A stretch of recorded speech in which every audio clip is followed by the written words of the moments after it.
A ver, la idea es como hacer un repaso de lo que ha sido como todo el proceso. Entonces las preguntas en realidad van a ir yendo por ahí, de ir sacando un poco todo lo que ha pasado, para que me vayáis contando todo lo que ha pasado. Empezando quizá por la cooperativa, porque SAR viene trabajando ya con Entrepatios antes de que comenzara lo de las Carolinas.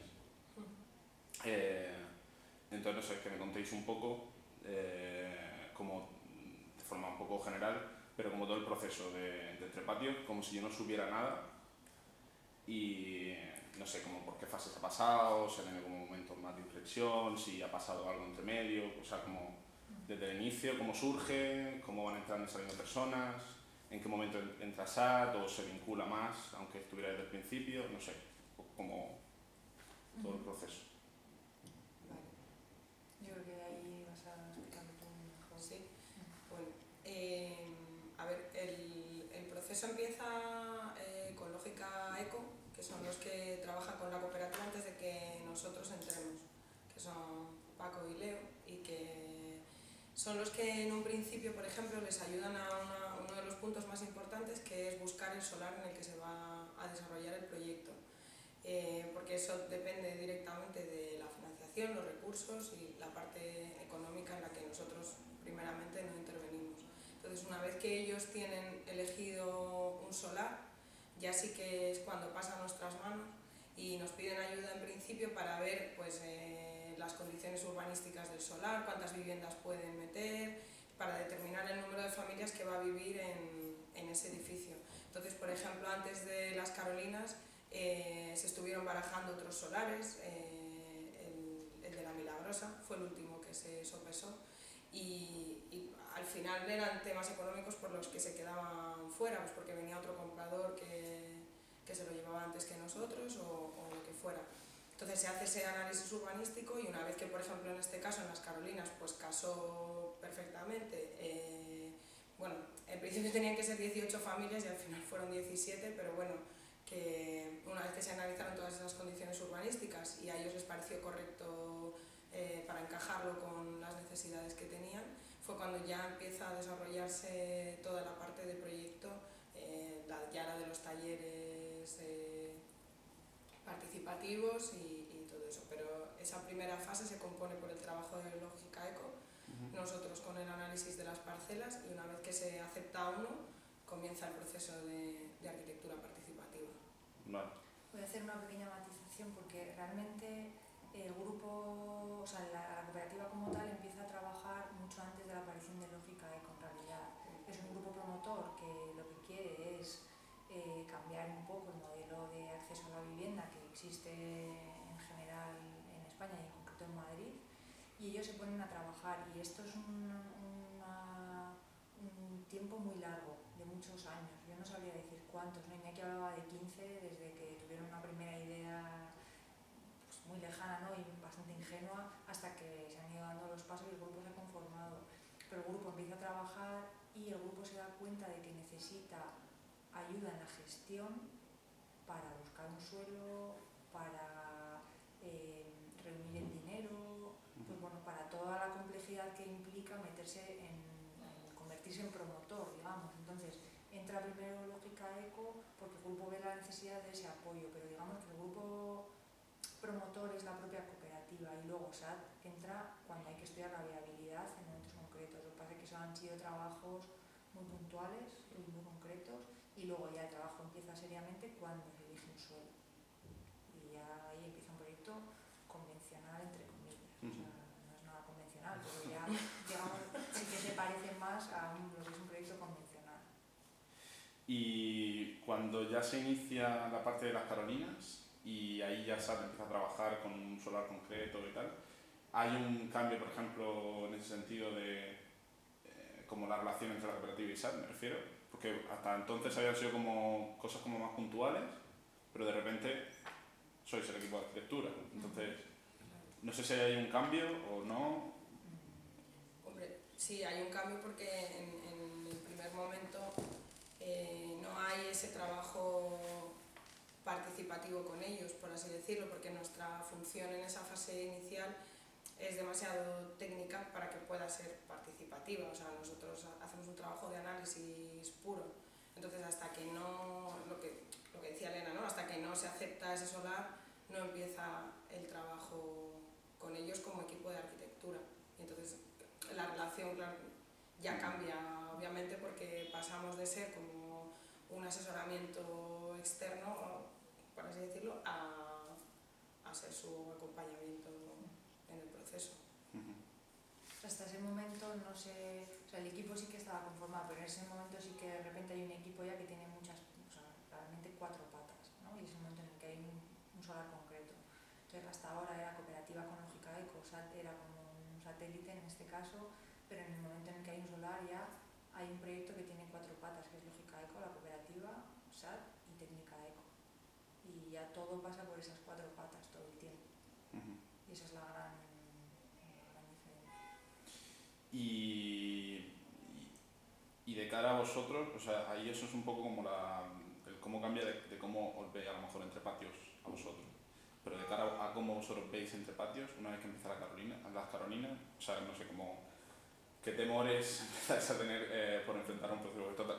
SAT no se había enfrentado a algo así, o sea, sí había hecho, pero no sé si. No a esta escala. Claro. No a esta escala, no con 17 familias simultáneamente. Hombre, pues ahí empieza un proceso que tiene muchas cosas simultáneamente. Por una parte empieza un proceso de conocimiento del grupo bastante grande que acaba de empezar, ¿no? El camino es muy grande, pero sí que desde que empieza hasta ahora pues nosotros ya sabemos mucho de las personas que están en la cooperativa, de lo que quieren. Nos queda muchísimo por saber, pero nos vamos conociendo y ellos también van conociéndonos a nosotros, que eso es una parte muy importante. Y luego, de cara al proceso, sí que hemos vivido como una primera parte hasta el cierre del proyecto básico de mucho aprendizaje del proceso, en el que bueno, hemos estado utilizando una metodología que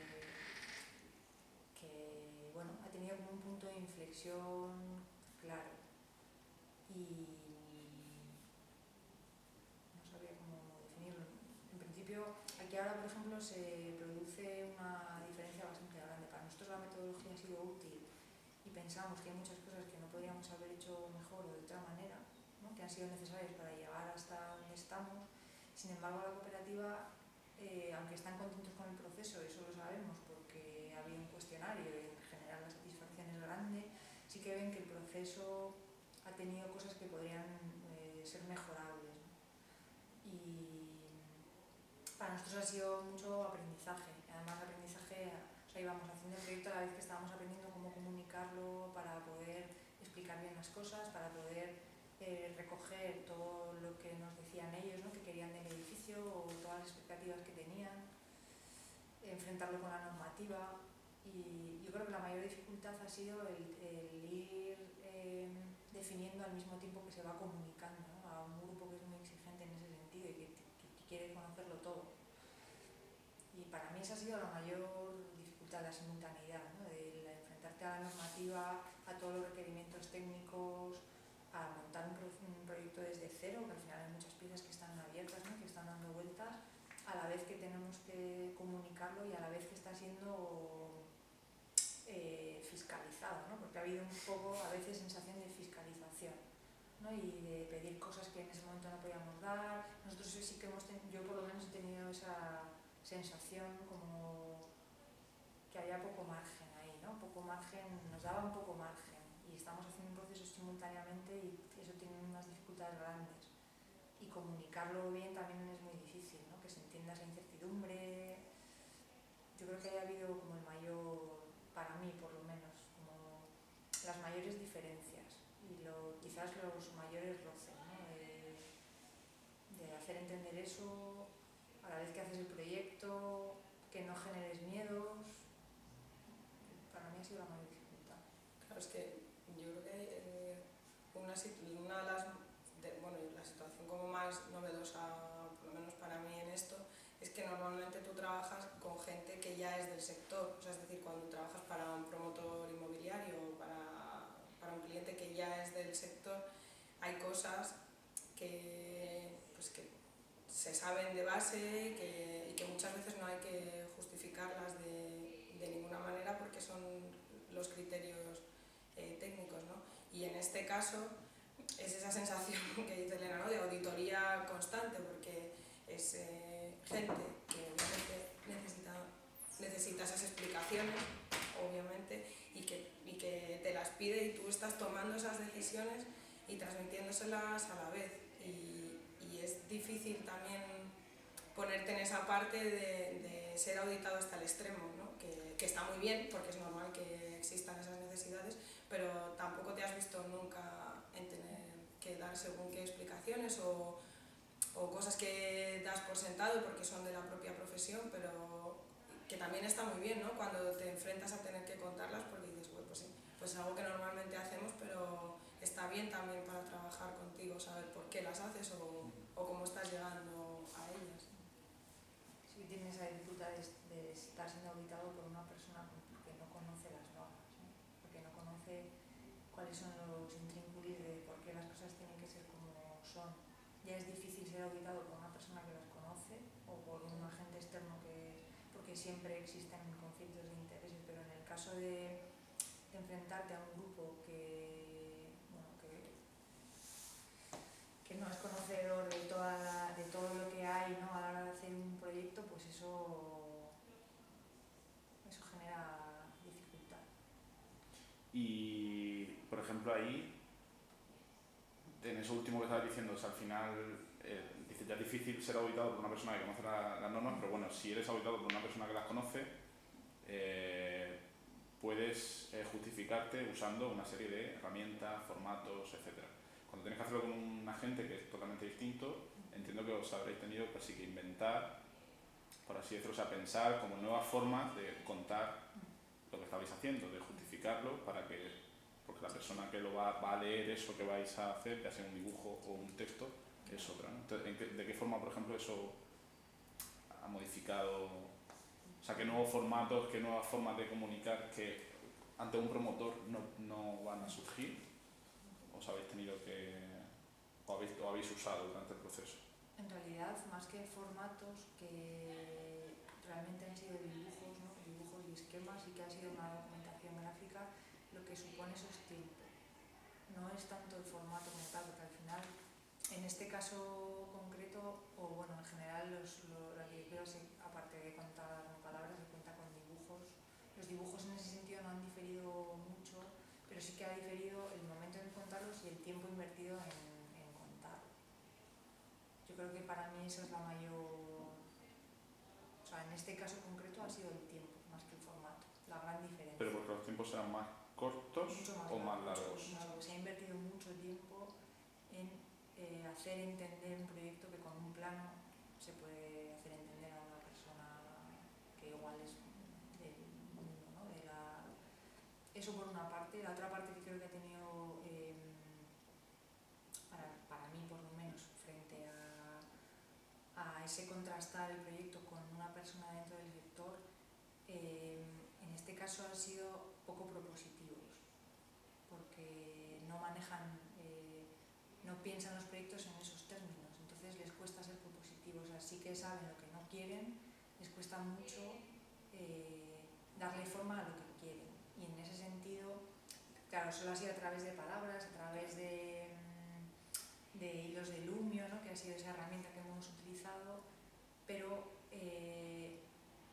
digamos que si tenemos que enfrentarnos con un project manager, por ejemplo, que sería una figura con la que estás contrastando un proyecto, es una figura propositiva porque se le ocurren alternativas, porque conoce los medios, las herramientas, las limitaciones, ¿no? Y en ese sentido, eso, si con un buen project manager es una cosa que va siempre a favor del proyecto, y en este caso ha ido a favor del proyecto porque al final estábamos siempre más cerca de lo que nos estaban pidiendo, pero ha sido muy costoso porque las herramientas eran las palabras, y palabras que vienen desde el desconocimiento del medio, desde el desconocimiento de la normativa, como es lógico.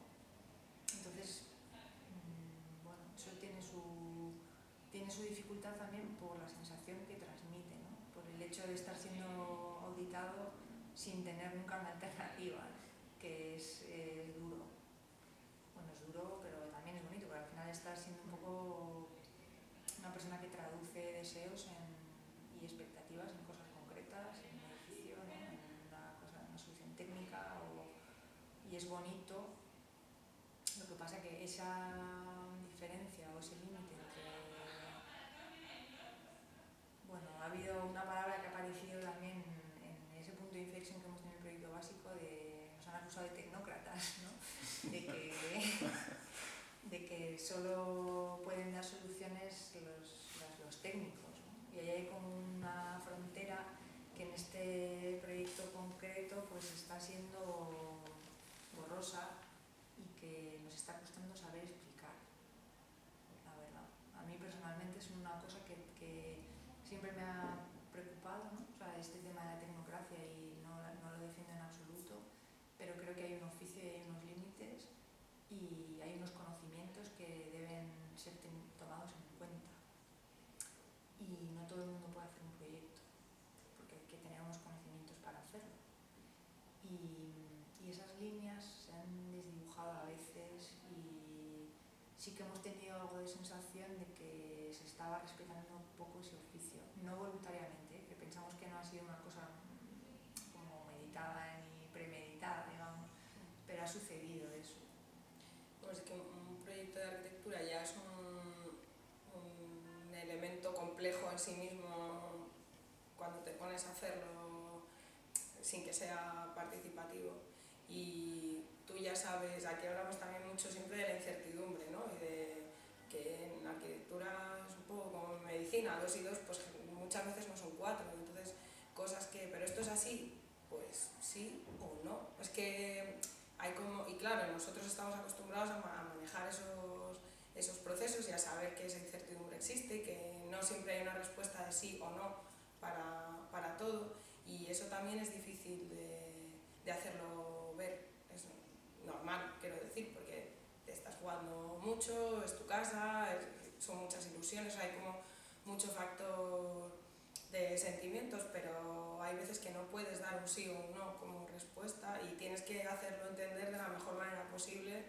porque no es algo que la otra persona vaya a recibir fácilmente cuando es lo que está esperando. ¿Y qué tiene de bueno a nivel de, por ejemplo, de diseño o de, no sé, de vuestro día a día? ¿Qué puede tener de bueno, por ejemplo, esa cuestión que decir del tiempo, el que se alargue, si es que tiene algo de bueno? O sea, ¿modifica de alguna forma también la forma en la que vosotros empezáis a ver el proyecto? ¿Os ayuda a ver cosas que de otra forma no las habréis visto? Sí, dale.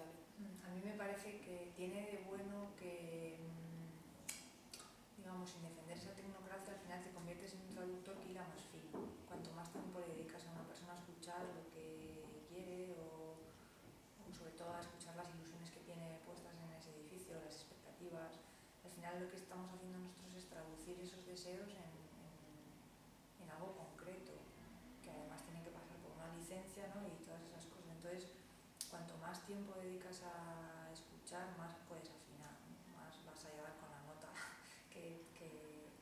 y en ese sentido yo creo que eso siempre va a favor del proyecto en general.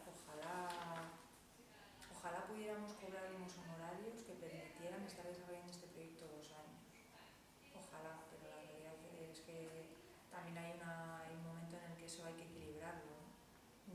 Ni se puede pedir eso, ni creo que ellos deban pagarlo, entonces hay que hacer como un equilibrio. Para mí el tiempo siempre va a favor de los proyectos en general, pero porque al final lo que hace es asentar mucho las decisiones y reflexionar más sobre por qué quieres hacer una cosa. Siempre va a favor. Ojalá pudiéramos tener siempre más tiempo para hacer las cosas. Esa es mi opinión. Para mí esta forma de trabajar tiene de positivo todo.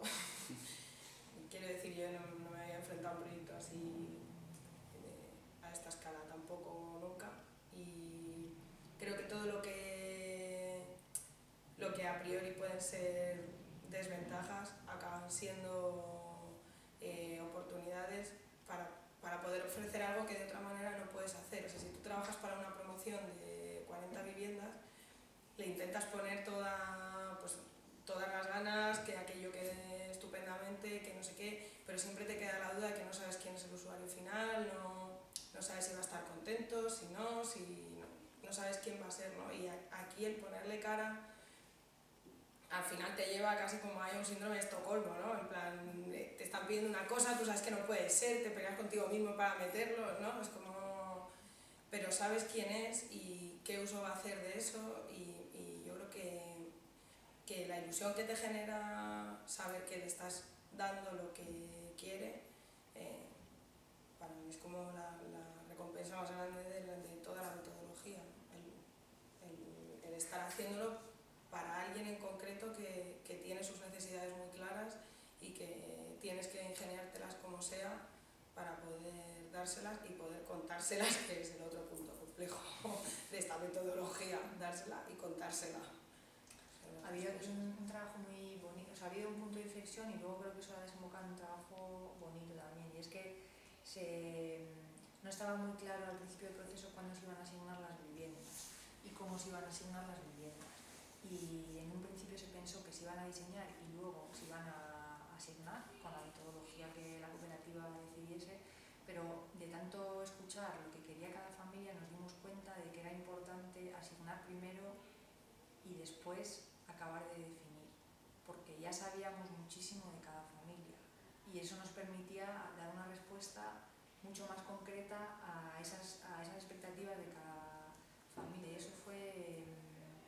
Yo creo que eso fue, bueno, que ha sido bastante bonito. Y luego había otro trabajo bonito también que ha sido meter todo eso dentro del edificio y crear un pequeño Frankenstein y después sistematizar y hacer que todo lo que se estaba pidiendo, o que hubiera respuesta, pero que a la vez esas respuestas tuvieran algo que ver entre ellas, ¿no? O sea, que son al final 17 viviendas unifamiliares porque las hemos tratado como tal, que se han metido en un cajón, ¿no? Desastre, y se ha revuelto todo, y luego hemos ido como poquito a poco quitando de aquí, quitando de allá, afinando de aquí, afinando de allá, negociando las renuncias que todas las familias las han hecho para poder tener lo que en planos ahora parece un bloque de viviendas, pero que son 17 viviendas unifamiliares en bloque en realidad. Y eso ha sido un trabajo que ha tenido como tiras y aflojas y fue costoso y nos llevó mucho tiempo, pero es algo que yo, por ejemplo, ahora no haría de otra manera, ¿no? Que en esta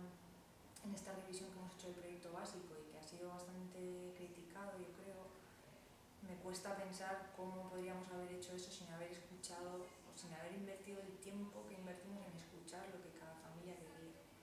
Y a mí eso me parece una cosa extraordinaria de este proceso en concreto, y que normalmente vas al revés, ¿no? Sistematizas y luego dices, bueno, que venga quien venga, ya se apañarán, ¿no? Al final, un cuarto de baño un poco más grande, un poco más pequeño, pero aquí no ha sido así, aquí ha sido al revés. Y eso creo que lo cambia todo, ¿no? Con respecto a lo que también decía Marta, sabes las necesidades concretas y las puedes plasmar, ¿no? En 17 viviendas unifamiliares que tienen que ver entre sí. Esta ha sido un poco la... Bueno, es que la fase de asignación a la que hace referencia Elena, de momento, o sea, supongo que el proceso seguirá sorprendiéndonos, o por lo menos me, en sus diferentes fases, pero la de asignación sin duda fue no sé, la más impredecible, porque aquí pues es que es inevitable que estás diseñando y vas teniendo en la cabeza todo lo que te han dicho, todo lo que necesitan, y tú crees que tienes una respuesta buena para todo eso, ¿no? Aquí es donde también nuestro oficio se da un poco la vuelta. Parece que nosotros muchas veces tenemos muy claro qué es lo que alguien necesita o cómo lo necesita, y aquí pues llegó un momento en el que creíamos tenerlo muy claro, dónde podía estar cada uno mejor, qué es lo que podía tener mejor, y de repente fue como, no, vosotros no digáis nada porque tienen sus propios medios, sus propios procesos, sus propias reflexiones, y las van a asignar pues como ellos crean, ¿no? Entonces empieza ahí como a comerte las uñas, ¿no? ¿Qué va a pasar cuando termine este proceso de asignación? ¿Va a haber un sorteo total? O sea, ¿cómo voy a ser capaz de, cuando a alguien le toque una vivienda que yo no es la que tenía en mente, la vamos a poder ajustar o no? Y de repente todo aquello que era como un nerviosismo absoluto, trajeron su respuesta con su asignación, sus conclusiones, no coincidían en un 85% para nada con lo que habíamos determinado, pero encajaba, o sea, el sistema funcionaba y gracias a las renuncias que decía Elena y a los aportes que hemos podido hacer, pues esa asignación era viable, algo que a priori no tenía nada que ver con lo que podía haber sido, funcionaba en todos y cada uno de los casos. Al final, les hubiera tocado la vivienda que les hubiera tocado, éramos capaces de responder a las necesidades ahí. Y fue un momentazo. Es que eso también es una duda que yo tengo respecto al futuro, respecto a otros grupos, porque en este caso concreto ellos como grupo son muy solventes y son un grupo muy sólido, a pesar de que son muy diversos y tienen un montón de discusiones entre ellos, pero son muy solventes como grupo y son capaces, por ejemplo, de solucionar el tema de la asignación a base de unas negociaciones y quedarse contentos. Y eso ha sido una parte muy importante también de que las cosas vayan bien, que ellos como grupo son muy solventes, porque sin eso no sé cómo hubiera sido, seguramente la asignación hubiera sido mucho más técnica o más objetiva, ¿no? Cuando en realidad lo que nos han demostrado ellos es que las líneas rojas que defines al principio luego son totalmente negociables por formar parte de un grupo, ¿no? Por sentirte parte de una cosa que no solo depende de tus necesidades, sino que estás mirando también las necesidades del resto. Y en ese sentido ellos son un grupo extraordinario y hace que el proceso también sea a veces muy difícil, pero a veces también muy sorprendente, ¿no? Sí. Para bien, ¿no? Total. Yo creo que tiene que ver con eso que decías también antes de que en arquitectura 2 más 2 a veces no son... Y a veces los arquitectos pensamos que sí, que son 4 y que son 4 y que son 4 y que es lo que yo, el 4 que yo tengo en la cabeza y te choca con lo que te traen, que pueden ser 3 también, o puede Claro, ser 5. Sí, no, totalmente es así. Pero está claro que es así por lo que decía Elena también, por la manera de ser de ellos, de comportarse y de llevar esto adelante. O sea, porque ellos tienen un proyecto común, sí. Y lo tienen súper claro que el proyecto es común, que son 17 viviendas, pero sobre todo lo que tienen es un cohousing. Sí. Y sin eso, o sea, muchas de las renuncias que hacen serían dolorosísimas y yo creo que no lo están siendo, porque tienen súper claro que esto lo hacen juntos o no. Y eso, la verdad es que es a mí lo que más me admira de la solidez del grupo, o sea, y de cómo están enfrentando esto y ¿no? Para mí es lo diferenciador, realmente. Totalmente.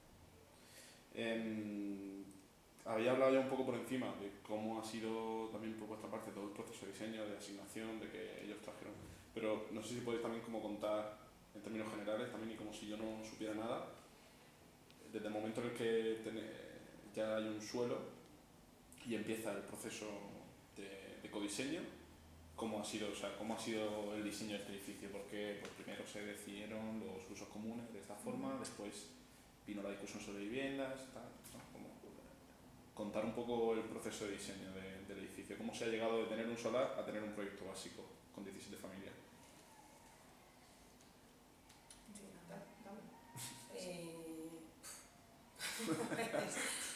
Pues bueno, el propio, a ver, en la parte más puramente técnica empieza un poco como empiezan todos los proyectos, o sea, tienes que atender a toda la normativa que te regula absolutamente todo, bien sea a nivel municipal, a nivel nacional, y eso te va a dar las primeras bases. O sea, como en todo proyecto de arquitectura, pues uno no puede llegar a lo que quiera, ¿no? Empiezas por hacer caso a todas esas restricciones. Y hay unas labores previas también que son la resulta de intentar encajar pues, cuánta gente puede vivir dentro.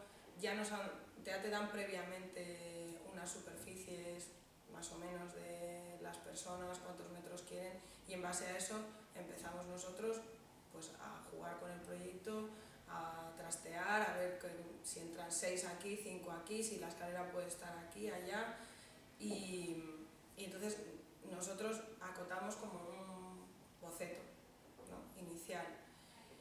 Y a partir de ahí ya empieza el proceso participativo, porque toda decisión que tomamos, pues si la corrala va para un lado, para el otro, si las zonas comunes están arriba, abajo, ya todo eso forma parte del proceso común. Nosotros hacemos como el esquema inicial para poder empezar a debatir sobre algo. Sí, empezó, o sea, la primera decisión que se tomó, bueno, se organizaron 3 talleres en el proyecto básico inicialmente, un taller cero como de presentación y un poco de como de los roles, que eso fue importante también, porque cuando te conviertes en promotor pues tienes una responsabilidad y eso es importante también, que esto haces en una casa, no es como en alguna casa y ya está, ¿no? Pues yo empiezo a tener un seguro, empiezo a tener, ¿no?, como mis responsabilidades como promotor. Y se explicaron un poco los roles que tenía cada figura. Eso fue el taller cero. Hubo un primer taller de espacios comunes, que ahí se decidió lo que decía Marta un poco, dentro de los estudios iniciales de lo que nos daba de sí el solar, ver cómo se podían ubicar esos espacios comunes y qué pegas y ventajas tenía colocarlos en un sitio o en otro. Y la otra cosa que se debatió en ese taller fue la posición de la corrala, ¿no?, por ser un modelo de cohousing. Se supone que en un cohousing convencional o tradicional tú tienes los espacios de comunicación cercanos a la zona más pública de la vivienda. Y entonces aquí había que decidir si la corrala iba hacia la calle, si la corrala iba hacia el patio, un poco definir esos espacios comunes. Ese fue el primer taller. El segundo taller fue un taller de espacio privado, donde les pedimos que diseñasen, una vez que teníamos elegido más o menos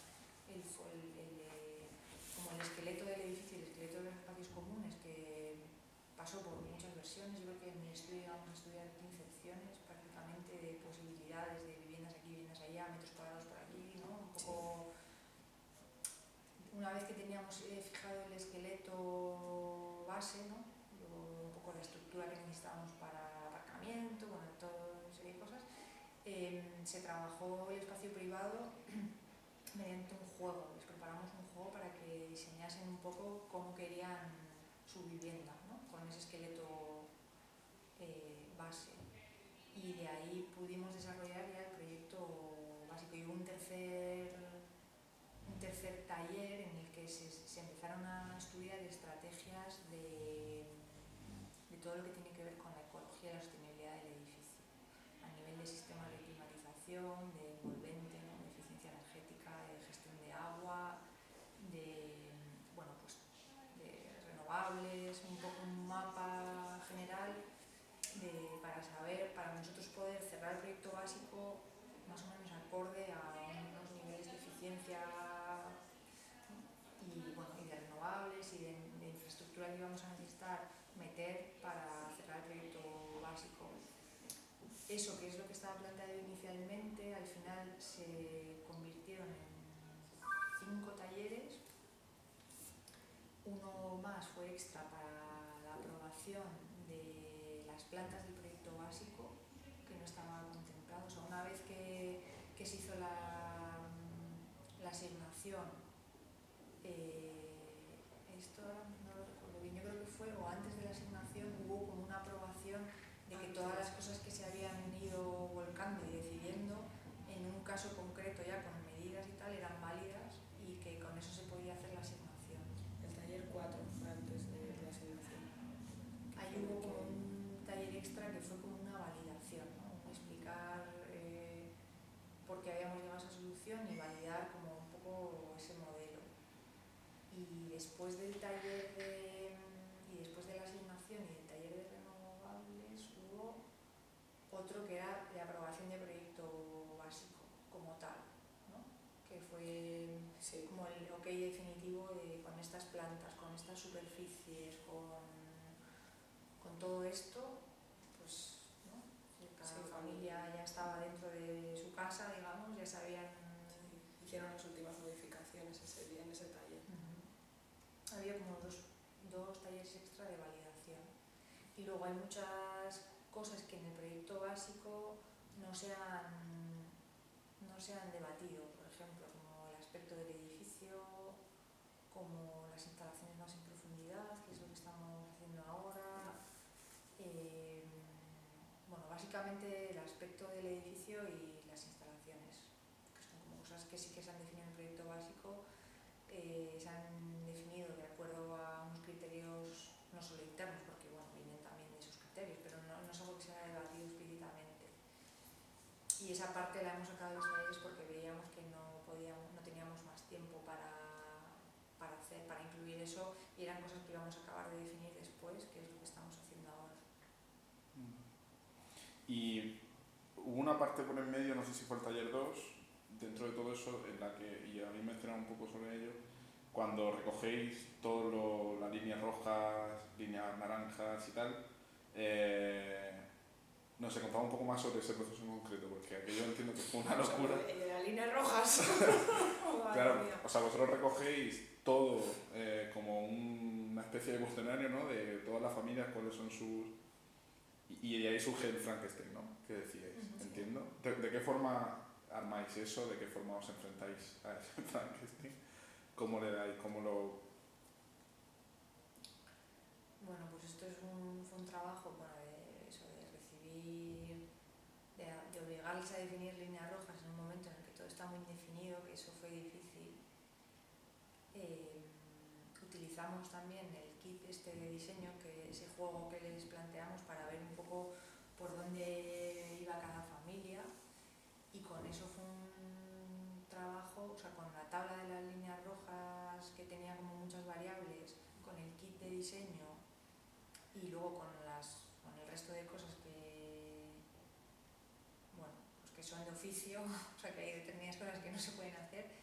Fue un trabajo de hacer y deshacer, hacer y deshacer, hacer y deshacer, hasta que las piezas iban casando. Y, ¿no?, de poquito a poco, de pues eso, una pantalla con el Excel y otra pantalla con el AutoCAD, y todo el rato, ¿no?, y cambiando Con unos cuantos Excel, porque...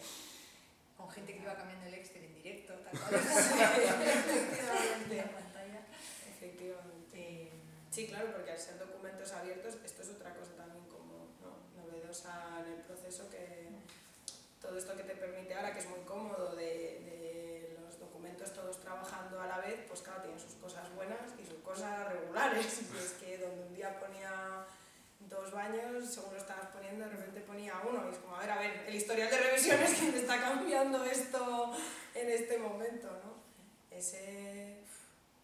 Por eso ahí fue el momento en el que vimos que era necesario que cada familia ya tuviera un sitio concreto para poder ir afinando, ¿no?, y ir viendo qué podíamos hacer con todas esas peticiones que en algunos sitios podían ser y en otros no. Entonces ahí ha habido luego un trabajo de reajuste una vez asignadas las viviendas. Y fue ahí a lo mejor también donde empezaron las renuncias por parte de familias, entiendo, o donde ellos empezaron también a redactarse los unos a los otros para que cuadrara, o... Sí, yo creo que después de la asignación, básicamente, en la asignación hubo una negociación en torno, bueno, pues eso, a autocuestionarse las líneas rojas, que familias que las habían dejado por escrito renuncian a ellas porque piensan que hay otra familia que sus líneas rojas, digamos, están por encima de las que, por sus condiciones particulares, por encima de las suyas propias. Y ahí hubo, la primera negociación fue en la propia asignación. Y después, ya cuando te pones a ajustar como ya más en concreto eso, pues al final ha habido renuncias, pero han sido, claro, bajo nuestro punto de vista, que eso también cada familia lo vive de una manera, pequeñas. Han sido pequeñas renuncias, porque sí que creo que hemos podido al final devolver una casa que más o menos se parece a lo que se desea. Yo creo que en ese sentido sí que ha habido bastante, o sea, como que el grupo en general se ha quedado contento, satisfecho con cómo ha acabado ese proceso, porque sí que ha habido un trabajo ahí muy fino, o sea, de mucha atención, y ahí también es cuando empezó el verdadero proceso de conocimiento de las familias, ¿no?, porque nos contaban un montón de cosas a través del Zoom. Sí, que ayer es como el médico. o el cura. O sea que, claro, para poder afinar tanto, te tienes que meter en la forma de vivir de esa persona a nivel más íntimo, su día a día, lo que hace dentro de su casa, que al final ese trabajo también es curioso, como acabas empatizando como al límite, ¿no? Con eso, que es un poco, ahí también lucha sobre lo que eres y cuál es tu función y lo que te gustaría poder dar, ¿no? Ese límite también ha sido bonito verlo. Yo no lo tengo y afortunadamente Elena sí, y me lo me ha ayudado mucho en ese proceso interno de ser capaz de objetivizar más las cosas que haces, ¿no? Que ahí, claro, realmente está muy bien. Se han producido dos roles que yo creo que los dos son necesarios. Una persona que está completamente dentro todo el tiempo y midiendo, ¿no?, los milímetros de la ducha tal, y como con esa entrega, y otra persona que sin embargo lo ve más desde fuera y que lo ve con un zoom un poco más lejos. Yo creo que las dos cosas son totalmente necesarias. Hay que hacer el trabajo de meterse dentro y el trabajo de objetivar y decir, vamos a sistematizar, porque esto también es de alguna forma por su bien, por su economía, por la obra, Entonces yo creo que en este caso los roles han sido así, pero hacen falta las dos partes, siempre, en todos los proyectos en general, y en este mucho más, porque como ha sido una entrega uno a uno, yo creo que hemos aprendido mucho de lo que quieren, por cómo nos dicen. Y hay otra cosa que a mí me ha gustado mucho, y es que en cómo contestaba cada familia a las cosas que les íbamos diciendo, hemos aprendido mucho de ellos también. No solo en el qué decían, sino en el cómo lo decía cada familia. Y bueno, eso ha sido un proceso, ahí es donde más hemos aprendido a ver cómo son ellos. No tanto en el cómo quiere el baño, sino el cómo te digo que quiero mi baño. Porque hay muchísimas diferencias entre ellos, y también en general, también en ese sentido es un grupo extraordinario. Cómo comunican lo que quieren, ¿no?, con el respeto con el que lo hacen, entendiendo bastante la complejidad que tiene como de este lado ¿no?, del equipo, digamos. En ese sentido yo también me parece que es un grupo excepcional. Y a nivel de, o sea, evidentemente es casi imposible comparar, pero como con otros procesos de diseño en el que el cliente, pues eso, el promotor es un diseño clásico. Todo este tipo de cosas que me habéis contado, eso de comunicación, por ejemplo, ese momento de tener el Excel al lado y el AutoCAD al otro, ¿en qué diferencia, o sea, ese momento lo habréis vivido con un proceso de diseño tradicional, pero el Excel hubiera sido distinto en lugar de ser línea roja, o no? ¿Y de qué forma la relación también cambia? Entiendo que se convierte en una relación mucho más personal, ¿no?, por lo que me estáis contando, Sí. porque los intereses son otros. O sea, realmente la diferencia, o lo que yo veo, es que al final eso, pues estás haciendo 17 viviendas unifamiliares, y eso en un bloque pues no lo haces, o en un proyecto más grande, porque, bueno, pues eso, porque en vez de estar un mes haciendo un proyecto básico, que hemos estado 4, y eso es lo que normalmente no sucede. Yo creo que las diferencias son esas: la complejidad de los proyectos es grande siempre en general, y los requerimientos son grandes, y los promotores privados, en el caso de las viviendas, también tienen requerimientos complejos, que no son menos complejos que los que tiene este grupo, simplemente son de otra manera, y el tema es que la respuesta que das en el proyecto es de otra manera también. Pero la complejidad siempre está ahí, y las incertidumbres de la normativa y todo. Aquí hay una carga también de, que eso sí que es interesante, de que este proyecto está abriendo brecha a nivel normativo en algunas cosas, y eso genera dificultades, porque genera más incertidumbres. Que eso quizás en un promotor privado asume menos riesgos en ese sentido, porque va más a tiro fijo, porque al final es una inversión para sacar una rentabilidad, y lo que quieres es asumir cuantos menos riesgos mejor. Y en este caso, esta variable no está. Aquí se están asumiendo riesgos, eso genera incertidumbre, y de alguna forma tiene el trabajo extra de ser pionero en algunas cosas, que siempre es más trabajo, pero claro, tiene sus recompensas obviamente. En ese sentido sí que es diferente. Y luego, pues eso, que en un proyecto grande, yo creo que la regla de oro es la sistematización, y el tener un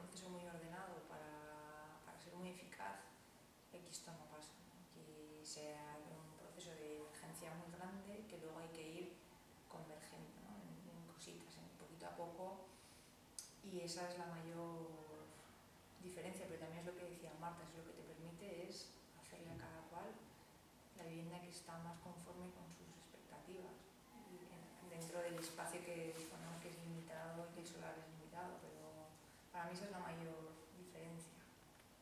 Sí, está claro que claro, es que ya partiendo de la base que el enfoque es diametralmente opuesto, en el caso de una promoción privada, pues es sacarle rentabilidad económica. Poco promotor hay que busque como motivos un poco más altruistas, ¿no? Y en este caso el promotor es totalmente lo contrario, ¿no?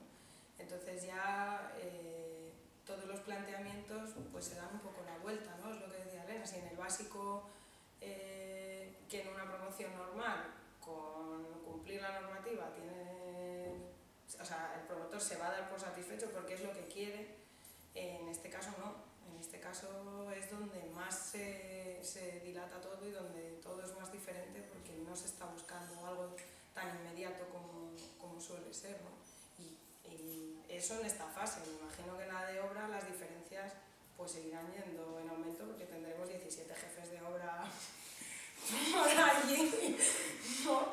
Claro, pero en la primera fase pues es que la diferencia es de estar haciendo otra cosa totalmente diferente, o sea, no tiene nada que ver con la promoción convencional. No. Y a nivel de la profesión de arquitecto, como un poco este ego que nos inculcan del diseño y tal, ¿se ve más afectado? ¿No se ve afectado en absoluto? ¿Vosotros no lo traéis ya de casa, o sea que está un poco igual? O sea, cuando te enfrentas a un promotor, en el fondo también surge, ¿no?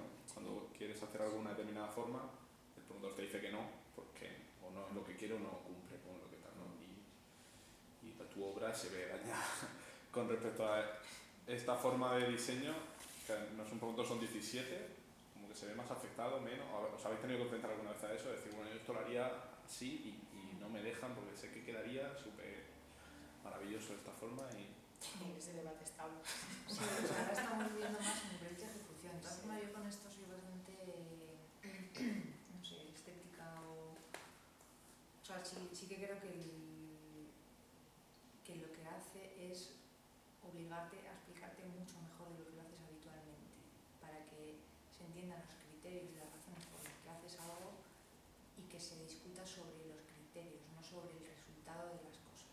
Y en ese sentido, eso es una mejora en general para los proyectos. Yo lo creo en lo creo en todos. O sea, también es verdad que en SAT, yo creo que esta parte del ego está muy desdibujada, ¿no? Porque realmente siempre se escucha mucho para hacer los proyectos mejores. Esa es una filosofía, yo creo que se tiene aquí. Esas discusiones no se suelen plantear, más allá de que se defienda que, bueno, una determinada manera de hacer las cosas, pero bueno, que lo que se hace sobre todo es negociar, ¿no? Y discutir mucho. Aquí creo que en este proceso ha servido muchísimo y que es una buena escuela, yo creo, el obligarte a tener que explicar las cosas para que se entiendan. No ha habido ninguna decisión que podría haber sido de otra manera, pero había muchos motivos para tomar las decisiones que se han ido tomando, mucho sobre la mesa. Obligaba a muchísima reflexión, pero creo que eso se hace en este proyecto, se hace en esta casa, se hace en todos en general, que no hay casi ninguna decisión al azar, o sea, todas tienen justificaciones, que se pueden negociar esas justificaciones, pero detrás de todas las decisiones hay mucha reflexión y muchos ingredientes, ¿no? Hay como muchas cosas diversas que afectan a cada decisión y son tenidas en cuenta. Los proyectos se abordan desde un espectro muy grande de temas en general, y en ese sentido yo creo que todo ha sido para mejor, diría yo. El único inconveniente es el tiempo que eso requiere, pero en general para el proyecto eso siempre es a ganar. Sí. Ahora, por ejemplo, estamos en esa discusión de los alzados, que sí que es más difícil de hacerte explicar, ¿no? Hay un momento ya en el que tocas en hueso y dices, es que ¿por qué? Y ya dices, jo, Es sensorial.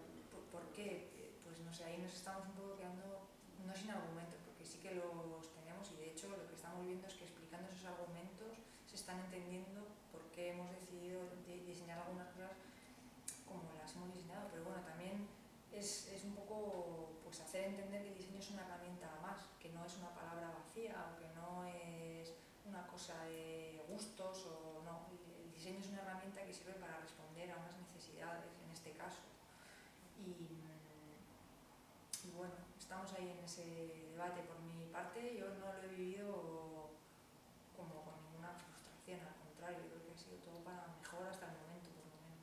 Yo creo que el problema con el ego, pues si lo tienes de base, te va a surgir esa problemática. O sea, si en tu manera de trabajar habitualmente tienes ese problema con el ego, pues es que no puedes participar en algo como esto.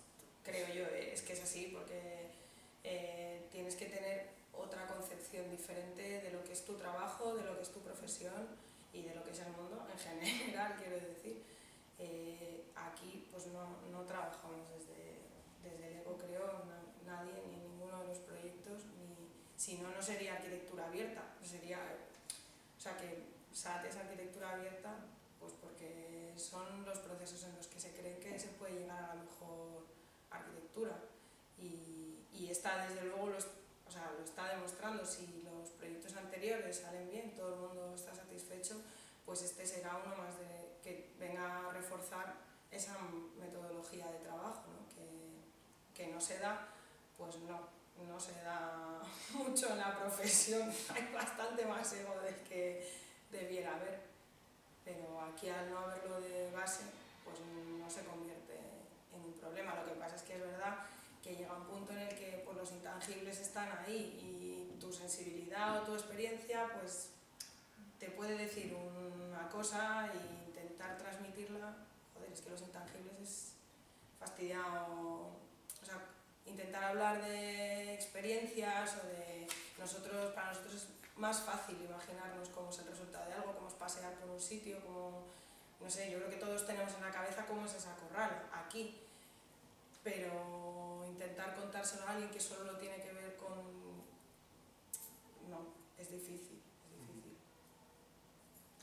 O sea, lo que lo que tratamos es de no arrastrar el debate a una cuestión de me gusta o no me gusta, claro. Nunca jamás, ¿no? Que es eso como el error de que al final estás en sí o no, y bueno, lo que intentamos es evitar ese debate. Nos gusta esto, nos pueden gustar otras cosas también, o sea, y sí que yo creo que aquí hay pues eso, como comprender esa figura al final como de un traductor, ¿no? Al final estás conectando técnica y experiencia y conocimiento con deseos y expectativas de personas, ¿no? Y al final eres la persona que conecta esas dos cosas por tus conocimientos y estás aportando esa visión pues con más experiencia pero que esa traducción, o sea, vamos a debatir sobre cómo se traduce eso, ¿no? No en eso, pues si esto es bonito, es feo, me gusta, no me gusta, lo quiero verde, lo quiero rosa, ¿no? O sea, que pues, debatamos sobre con qué criterios se están trasladando las expectativas a una forma concreta. Y en ese sentido yo creo que aquí eso se trabaja desde ese punto de vista, ¿no? Y también eso, las decisiones son muy pesadas en el sentido que tienen mucha reflexión siempre detrás. Entonces eso lo que hace al final es entender al otro lado el por qué has tomado esas decisiones y lo hace mucho más fácil. Sí, bueno, no es tanto lo del ego, que lo del ego también a lo mejor es incluso un poco injusto, que a veces nosotros mismos decimos siempre la profesión, lo del ego, no sé qué, sino eso, como decía, lo de los intangibles. O sea, cuando llegas a ese punto de que hay algo que entre arquitectos nos lo contamos y dices, sí, ya está bien, pero cuando se lo tienes que contar a alguien y no tienes palabras para decir por qué está bien, o sea, y te tienes que obligar a... Yo creo que es interesante una de las cosas que decís es eso, que te obliga a tener que a buscar palabras o formas de explicar algo que nunca te habías para pensar que tendrías que explicarlo, porque es como, claro, si sé que está bien. Claro. Incluso buscar herramientas para explicar emociones, ¿no? Que te producen, yo qué sé, el espacio de la corrala, que sí que es un espacio muy singular y que puede ser o una maravilla o ser un desastre bajo nuestro punto de vista, puede convertirse, pues ahí al final tienes que tratar de explicar esas emociones, ¿no? El por qué piensas que tiene que haber más sutileza, más de espacios diferenciadores, muchas cosas que, bueno, tienes que buscarte las herramientas para explicar cosas que son, sí, más emocionales quizá, pero hay una cosa buena también y es que no son nada testarudos en ese sentido.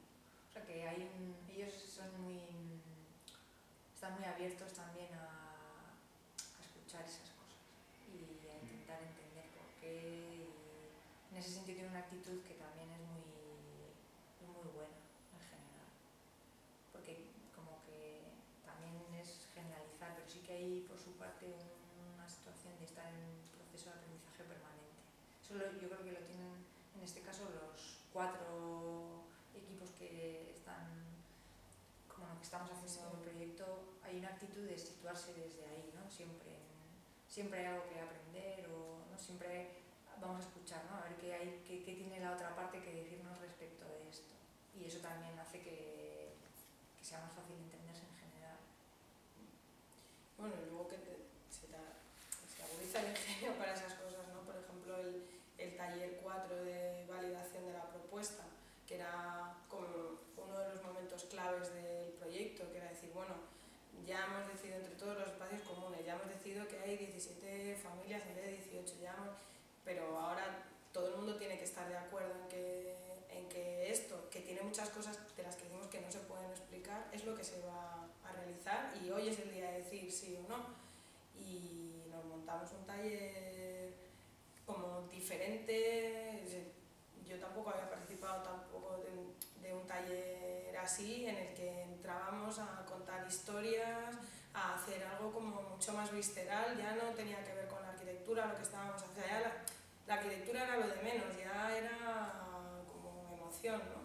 Y lo sacamos adelante y yo creo que ahora pues volveremos a intentar buscarnos las cosquillas para dar con un taller o con una manera de contárselo que les resulte sorprendente y que llegue verdaderamente, porque con esto de la fachada nos va a volver a pasar que si no lo enfocamos desde las sensaciones no va a ser posible contarlo, creo yo. Claro, ahí eso me parece muy interesante porque lo que se hizo en ese taller en realidad fue construir unos relatos de cómo se vive el edificio, pero sobre unos relatos que estaban construidos con cómo nosotros pensamos que se podría vivir ese edificio. Claro, había tanta reflexión detrás que fue súper fácil construir ese relato y ser capaz de emocionar, porque creemos, o sea, al final hemos estado peleando con la normativa para que el edificio tenga flexibilidad, tenga un montón de espacios comunes que puedan conectarse, ¿no? Como muchas cosas que al final era el reto, lo teníamos tan trabajado y tan reflexionado que construir ese relato desde nuestro punto de vista capaz de emocionar para que ellos pudieran imaginarse como nos estábamos imaginando nuestros espacios fue súper sencillo. Y lo que pasa es que ahí conectamos, podríamos no haberlo hecho, pero también yo creo que ellos estaban muy abiertos, ¿no? O sea, que están abiertos en general a eso y conectaron muy bien con todo ese imaginario que nosotros llevábamos en la cabeza, que en parte venía dado por todas sus reflexiones anteriores y por todos sus comentarios y por las historias que nos ha contado Iñaki, ¿no? De todo lo que llevan detrás y sí que fue costoso, porque en tiempo fue costoso, pero fue muy fácil compartir ese relato que llevábamos súper meditado ya y ellos entraron también a ilusionarse con eso, ¿no? Y a jugar a ese juego, porque igual un promotor, por ejemplo, convencional no entra a ese juego, no quiere ilusionarse, no quiere emocionarse, ¿no? Lo que le interesa son los números, pero ellos pues, son todo lo contrario. También les interesan los números, obviamente, pero tienen esa capacidad de emocionarse con el proyecto que al final siempre aporta valor en general, ¿no? Es un intangible muy grande en este proceso, la ilusión que hay por todas las partes, ¿no? Y yo creo que de los valores más grandes para mí que tiene el proceso es la cuota de ilusión y de carne en el asador que se está poniendo por todas partes, lo hace muy excepcional también. A mí ese taller me pareció súper significativo de todo lo que estamos hablando, porque al final Y en el fondo yo creo que estabais contando cosas a nivel arquitectónico de cómo funciona un edificio, pero no las contabais. Para contarte que el espacio de juego está conectado con el patio, no te cuento que está conectado con el patio, como espacio unificado, no sé, como palabras que decimos los arquitectos, no te cuento que el niño sale a jugar, me parece como súper significativo de... Bueno, una última cosa, el tema que habéis mencionado un poco, pero el tema de la incorporación de todo el tema digital, Lumio, tal, todas estas cosas, ¿no? De cómo se han vivido también por parte desde el punto de vista del proceso de diseño.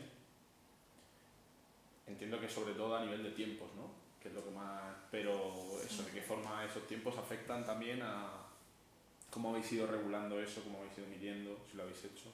¿Ha cambiado vuestra percepción de cómo pensabais que iba a ser esa herramienta al principio a cómo la veis ahora o cómo creéis que debería ser? ¿Qué cambiaríais de eso si enfrentarais otro proceso nuevo y usarais también esa herramienta? ¿Cambiaríais la forma de usarla?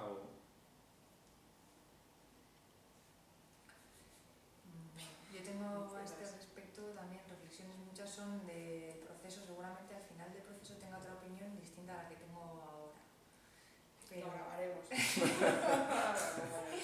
no sé si podré... Esta va a quedar grabada, o sea... será políticamente correcta mi opinión al final del proceso. A ver, cosas que han funcionado bien y cosas que han funcionado mal. Bueno, aparte de la transmisión de información a través de las presentaciones de Google y tal, que eso yo creo que está funcionando muy bien en general porque la información está disponible todo el tiempo por cualquiera, eso creo que está muy bien. El Lumio ha tenido muchas cosas buenas. Yo creo que eso ha tenido cosas buenas, en realidad. Esa es mi opinión ahora, pero creo que no sé si puede servir para todas las partes, o sea, para todo el tiempo durante el proceso largo que es un proyecto. Ha tenido cosas buenas que en el fondo ha sido un ahorro de tiempo respecto a lo que eso hubiera supuesto de manera presencial. O sea, todo lo que hemos sido capaces de recoger a través del Lumio de cada familia en una plataforma que todos están viendo a la vez, porque no solo lo veíamos nosotros, sino que otras familias podían ver lo que una familia en concreto decía. Creo que es un proceso que no ha sido óptimo, pero no se me ocurre cómo podría haber sido mejor ahora mismo. O sea, creo que ha dado la capacidad de recoger y de conocer muy bien al grupo en general. Lo que también tengo la duda, que eso es lo que estamos viendo ahora, ¿no? Una vez cerrado el proyecto básico hemos empezado a gestionar de otra manera eso, y lo que les hemos pedido al grupo como grupos que nos devuelvan una respuesta como grupo y que la gestionen ellos a través del Lumio, porque lo están haciendo a través del Lumio, pero que en vez de nosotros contestar uno a uno, que ellos recojan todo eso y nosotros contestar a una idea global que ya tienen depurada, trabajada entre ellos antes. Eso a nosotros nos ahorra mucho tiempo en esta parte, que es una parte mucho más técnica, y creo que está bien que sea así, porque no podríamos, creo, estar contestando, no tenemos energía ni tiempo para estar contestando lo que cada familia piensa sobre las renovables, sobre la ventilación con recuperación de calor, sin embargo en un grupo pues es fácil gestionar eso. Entonces yo en ese sentido creo que tanto sus cuestiones individuales a través del Lumio como nuestras respuestas de manera individualizada han servido, y sí que no es la manera óptima, pero ahora mismo pues eso, no se me ocurre otra de hacerlo mejor, y yo creo que ha sido una buena herramienta. Sí que creo que todos hemos aprendido a utilizar el Lumio a medida que lo estamos usando. O sea que igual sí que ha habido como ya terceras, cuartas vueltas a cosas que a lo mejor han sido como más, ¿no? Que sobraban. Y también pienso que ha habido un momento del Lumio en el que ellos nos estaban leyendo y escuchando entre ellos, entonces estaban repitiendo cosas que ya se habían dicho, pero el momento en el que eso se dijo cambió un poco también y mejoró, yo creo. Entonces yo creo que en ese sentido la herramienta, hasta en el momento en el que la hemos usado, que era un momento muy inicial de grandes decisiones y eso de que nos diesen materia prima para poder luego hacer el proyecto, para mí ha estado bien y creo que como va a estar a partir de ahora, en esta fase también va a estar bien. Sí, totalmente. Yo creo que el Lumio ha sido una herramienta que ha sido un poco como una doma de caballos, ¿no? En plan que se conoció, o sea, conocimos todos la herramienta, hubo un momento un poco de desbocarse el tema, ya era más un WhatsApp que un foro y poco a poco, ¿no? Se ha ido como sujetando las riendas de eso para reconducirlo. Yo también creo que en esta segunda fase va a estar mucho más optimizado el tiempo y la manera de trabajar con el Lumio que en la primera, que también es verdad que no sé muy bien cómo podría ser mejor, porque todo ese chorreo de información, pues es verdad que es que ha sido muy útil. Y entonces, ¿cómo ponerle coto? Pues es difícil decir de qué manera ponerle freno, porque a lo mejor hay cosas que han salido ahí que habiéndole puesto freno como está puesto ahora, pues no hubieran salido, no hubiéramos conocido y a lo mejor pues hubieran tenido otras implicaciones peores. Pero yo creo que esta herramienta, una vez domesticada, Sí, también es creo muy que buena. mucha parte del grado de satisfacción con respecto al resultado del momento de cierre del proyecto básico ha venido gracias a todo ese tiempo invertido en Lumio. Y eso ahora mismo para mí está clarísimo. Sí. Y yo creo que ellos en este sentido no piensan exactamente igual. Y eso es algo que ahora no vamos a tener tiempo de discutir porque como que vamos con unos plazos muy marcados, pero sí que es algo que creo que estaría muy bien debatir con ellos al final de todo el proceso, porque es muy interesante, pues nosotros vemos que sin eso, pues eso, el grado de satisfacción había sido mucho menor porque la respuesta estaba pues mucho menos definida y mucho menos personalizada. Y claro, lo que pasa es que cuando nosotros nos quejamos de eso, ¿no? Del tiempo que nos ha costado eso, ellos dicen, bueno, es que no sabéis usar el Lumio. Resulta que ahora ellos lo están usando exactamente igual que lo usábamos nosotros, pero sin tenernos como interlocutores, ¿no? Entonces, bueno, yo creo que la herramienta está muy bien pensada y que ha sido muy útil y que ha tenido mucho que ver en el grado de satisfacción que ha habido en el resultado del proyecto básico. Y ya para acabar, la última pregunta. Todo lo que, bueno, que también lo habéis hablado, pero como intentar resumirlo en términos generales, desde la profesión de arquitecto, ¿qué habéis aprendido desde que comienza el proceso, cuando se adquiere solar hasta que se aprueba ese proyecto básico? O bueno, hasta ahora, ¿no? Continúa un poco. Y bueno, continúa ahora el proyecto, entonces ¿cómo lo veis, no sé, dentro de 5 años? ¿Cómo veis la comunidad? ¿Cómo veis el proyecto? No sé. Qué difícil, me parece. O sea, que hemos aprendido del proceso, pues todo es un aprendizaje en general casi todo. O sea, lo único que sabemos es hacer un proyecto, pero ha sido una parte así respecto diría que es un 4% de... Lo único que sabemos hacer es arquitectura, en realidad. Sí, pero claro, que esta parte es un ingrediente bajísimo de todo el conjunto. Entonces, yo creo que para mí el aprendizaje más grande ha sido el poder convivir con ese prototipado permanente hora tras hora, porque es que ha sido así, una convivencia como con una incertidumbre grande, y el poder ver que sí que hemos sido capaces de solventar todas las trabas técnicas que tiene el proyecto, que no son pocas, a la vez que estábamos haciendo lo otro. Para mí eso es un aprendizaje.